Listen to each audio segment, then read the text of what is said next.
ಸಖತ್ ಖಾರ ಬಣ್ಣ ಮತ್ತು ರುಚಿ ಆಚಿ ಚಿಲ್ಲಿ ಪೌಡರ್. ಹೈಕಮಾಂಡ್ ಹೇಳುತ್ತೆ ಅಂತ ಹೇಳ್ತಾರೆ. ಇಲ್ಲಿ breakfast meeting, dinner meeting, lunch meeting ಇದು ನಡೀತಾ ಇದೆ.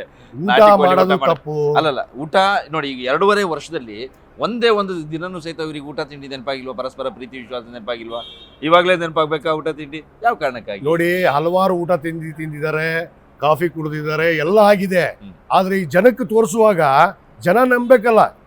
ಈಗೆಲ್ಲೋ ಅವ್ರ ಮಧ್ಯೆ ಬಹಳ ವ್ಯತ್ಯಾಸ ಇದೆ ಅಂತ ಇಬ್ರು ಹೇಳಿದಾರಲ್ಲ, ನಾವು ಜೊತೆಗಿದ್ದೀವಿ, ನಾವು ಒಗ್ಗಟ್ಟಾಗಿ 28ಕ್ಕೂ ಕೂಡ ಒಗ್ಗಟ್ಟಾಗಿ ಹೋಗ್ತೀವಿ, ಮತ್ತೆ ಈ ರಾಜ್ಯದಲ್ಲಿ ಸರ್ಕಾರ ತರ್ತೀವಿ ಅಂತ ಹೇಳಿದ್ದಾರೆ. ನಾವು ತಂದೆ ತರ್ತೀವಿ ಸರ್ಕಾರ. ಮಲ್ಲಿಕಾರ್ಜುನ್ ಖರ್ಗೆ ಅವರು ಸ್ಪಷ್ಟವಾಗಿ ಹೇಳ್ತಾರೆ, ಹೈಕಮಾಂಡ್ ಇದು ತೀರ್ಮಾನ ಅವರೇ ಅಧ್ಯಕ್ಷರು ಆದ್ರೂ ಅವ್ರು ಹೇಳ್ತಾರೆ ಹೈಕಮಾಂಡ್ ತೀರ್ಮಾನ ತಗೊಳುತ್ತೆ, ದೆಹಲಿಗೆ ಹೋಗಿ ಮಾತಾಡ್ತೀನಿ, ನನ್ನ ಕೈಯಲ್ಲಿ ಏನೂ ಇಲ್ಲ ಅನ್ನೋ ಮಾತನ್ನ ಹೇಳ್ತಾರೆ. ನೋಡಿ, ಏನು ಇಲ್ಲ ಅಂತಲ್ಲ, ಒಬ್ಬ ಪಕ್ಷದ ಅಧ್ಯಕ್ಷರಾಗಿ ಅಲ್ಲಿ ನಮ್ಮ ನಾಯಕರಿದ್ದಾರೆ, ರಾಹುಲ್ ಗಾಂಧಿ ಇದ್ದಾರೆ, ಪ್ರಿಯಾಂಕಾ ಗಾಂಧಿ ಅವರು ಇದ್ದಾರೆ, ಸೋನಿಯಾ ಗಾಂಧಿ ಇದ್ದಾರೆ, ವೇಣುಗೋಪಾಲ್ ಇದ್ದಾರೆ, ಸುರ್ಜೇವಾಲಾ ಇದ್ದಾರೆ, ಈ ರೀತಿ ದೊಡ್ಡ ದೊಡ್ಡ ನಾಯಕರು ಇದ್ದಾರೆ.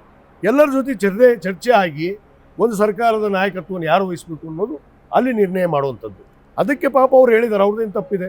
ಹಿರಿಯರಾಗಿ ಅವ್ರು ಏನು ಕರ್ತವ್ಯ, ಏನು ಮಾಡಬೇಕು, ಪಾಪ ಇಷ್ಟು ವರ್ಷ ಪಕ್ಷ ಕಟ್ಟಿ ಒಂದು ಪಕ್ಷದಲ್ಲಿ ಗಟ್ಟಿಯಾಗಿ ನಿಂತು ಇವತ್ತು ಲೋಕಸಭಾದ ಏನು ಇವತ್ತು ಮೇಲೆ ಮನೆಯ ವಿರೋಧ ಪಕ್ಷದ ನಾಯಕರಾಗಿ 80 ವಯಸ್ಸಾದರೂ ಕೂಡ ಪಾಪ ಇನ್ನೂ ಪಕ್ಷದಲ್ಲಿ ಕೆಲಸ ಮಾಡ್ತಾ ಇದ್ದಾರೆ.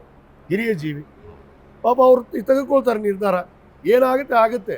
ಆದರೆ ವಿನಾಕಾರಣ ಊಟ ಮಾಡಿಲ್ಲ, ಚಹಾ ಕುಡ್ದಿಲ್ಲ, ಅಲ್ಲಿ ಹೋಗಿಲ್ಲ, ಇಲ್ಲಿ ಹೋಗಿಲ್ಲ, ಅವ್ರು ಯಾರೋ 4 ಜನಕ್ಕೆ ಊಟ ಹಾಕ್ಸಿದ್ರ, ಅವರು ಒಂದು ಬಣ ಬೇರೆ ಆಯ್ತು. ಪರಮೇಶ್ವರ್ ಅವರೇ ಸ್ಪಷ್ಟವಾಗಿ ಹೇಳಿದ್ರು, ನನಗೆ ಊಟಕ್ಕೂ ಇಲ್ಲ, ತಿಂಡಿನೂ ಇಲ್ಲ, ಚಟ್ನಿನೂ ಇಲ್ಲ, ಸಾಂಬಾರು ಇಲ್ಲ. ಅಷ್ಟು ನೋಡ್ರಿ, ಅವರು ಅಂದ್ರೆ ದಲಿತರು ಅನ್ನೋ ಕಾರ್ಡನ್ನ ಬೇಕಾದ ಸಂದರ್ಭದಲ್ಲಿ ಬಳಸ್ಕೊಂಡು ಅವ್ರನ್ನ ಗೃಹ ಸಚಿವರಾಗಿ ಅವ್ರನ್ನ ಕರೆದಿಲ್ಲ ಅನ್ನೋಂಥ ಬೇಸರ ಅವ್ರಿಗೆ ಆಗಿದೆ.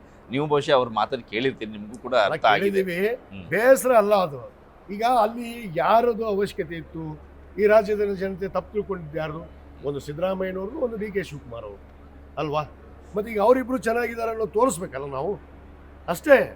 ಇದು ಯಾರ್ಯಾರ್ದೋ ವಿಚಾರಗಳಲ್ಲ, ಎಲ್ಲರೂ ಕೂಡ ಇದ್ದಾರೆ, ಎಲ್ಲರೂ ಒಗ್ಗಟ್ಟಿದ್ದಾರೆ, ನಾವು ಒಗ್ಗಟ್ಟಾಗಿದ್ದೀವಿ ಅನ್ನೋ ಮಾತನ್ನ ಗಟ್ಟಿಯಾಗಿ ಹೇಳ್ತೀವಿ. ಈಗ ಡಿ ಕೆ ಶಿವಕುಮಾರ್ ಅವರು CM ಆಗಬೇಕು ಅನ್ನೋ ಪ್ರಯತ್ನ ಒಂದು ಕಡೆ ಆದರೆ, ಸಾಕಷ್ಟು ಜನ ಶಾಸಕರು, ನಿಮ್ಮ ಹಾಗೆ ಸಾಕಷ್ಟು ಜನ ಶಾಸಕರು ಸಚಿವರಾಗಬೇಕು, ಸಂಪುಟ ಸೇರಬೇಕು ಅನ್ನೋ ಪ್ರಯತ್ನದಲ್ಲಿದೆ. ಎರಡೂ ಏಕಕಾಲಕ್ಕೆ ಆಗತ್ತಾ?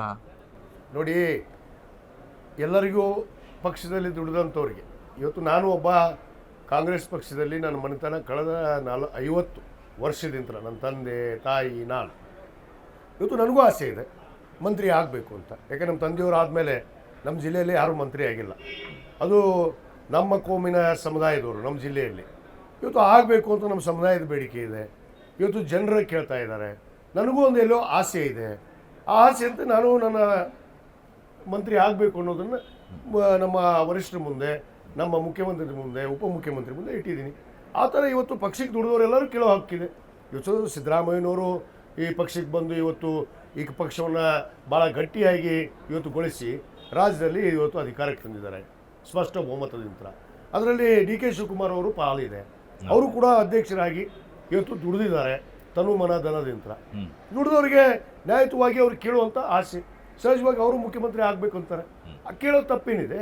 ಅಲ್ಲ, ಕೇಳೋ ತೀರ್ಮಾನ ಮಾಡೋರು ವರಿಷ್ಠರಿದಾರಲ್ಲ. ಅಲ್ಲ, ಎಸ್ ಆರ್ ನೋ ಅನ್ನೋದನ್ನ ಹೇಳದೇ ಇದ್ರೆ ಎಷ್ಟು ದಿನ ಈಗ ಬಂದಲ್ಲ? ನೋಡಿ, ಹೇಳ್ತಾರೆ, ಅದಕ್ಕೆ ಕಾಲಾವಕಾಶ ಅನ್ನೋದು ಇದೆ. ಎಲ್ಲರಿಗೂ ಒಂದು ಅವಕಾಶ ಕೊಡಬೇಕು, ಅವಕಾಶ ಕೊಟ್ಟಿದ್ದಾರೆ, ಅದನ್ನು ಅವ್ರಿಗೆ ಕೊಡುವಂಥ ನಿಟ್ಟಿನಲ್ಲಿ ಖಂಡಿತವಾಗಿ ಕೊಡ್ತಾರೆ ಅನ್ನೋದು ಭರವಸೆ ಇದೆ ನನಗೆ.